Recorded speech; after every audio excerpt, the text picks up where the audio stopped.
তো good morning everyone. মই আজি ওলাইছোঁ লংকা যাবলৈ।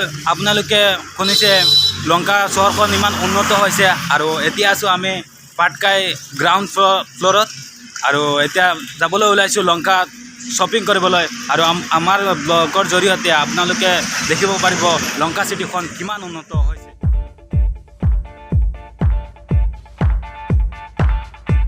আহি পালোঁ আমি শ্বিলং ৰোড আৰু এতিয়া আপোনালোকে দেখিব পাৰিব এম বজাৰ আৰু এম বজাৰত সোমাই এতিয়া আমি ঈদৰ শ্বপিং কৰিম আৰু আপোনালোক লগত থাকিব, আমাৰ লগতে থাকিব।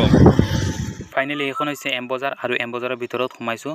এম বজাৰৰ ভিতৰৰ দৃশ্যখন চাওক, কি মজাৰ এটা দৃশ্য হয়। বাহ, বাহিৰত পূৰা গৰম আছে যে সেইকাৰণে ভিতৰত সোমাইছোঁ। পূৰা এ চি লাগি গৈছে গাত, পূৰা ঠাণ্ডা হাৱাটো আৰু কাপোৰখানি চাওক কেনেকুৱা মজাৰ কাপোৰ কানি আছে আৰু ইয়াতে ফিক্স ৰেটৰ হয় আৰু ঈদৰ কাৰণে এতিয়া তেওঁলোকে মানে বিগ অফাৰ দিছে ঈদৰ কাৰণে, অকল ঈদৰ কাৰণে দিছে, সেইকাৰণে ইয়াতে আহি শ্বপিং কৰিলোঁ। ঈদৰ শ্বপিং কৰিলোঁ এম বজাৰত আৰু শ্বপিং কৰি শেষ হৈছে ইতিমধ্যে। ইয়াতে আমাৰ ব্লগ শেষ হ'লোঁ আৰু আপোনালোকৰ ছাপোৰ্ট থাকিল। ইয়াতে আমাৰ শ্বপিং সমাপ্ত হ'ল আৰু এতিয়া বলক এতিয়া ঘৰলৈ উভতি যাওঁ।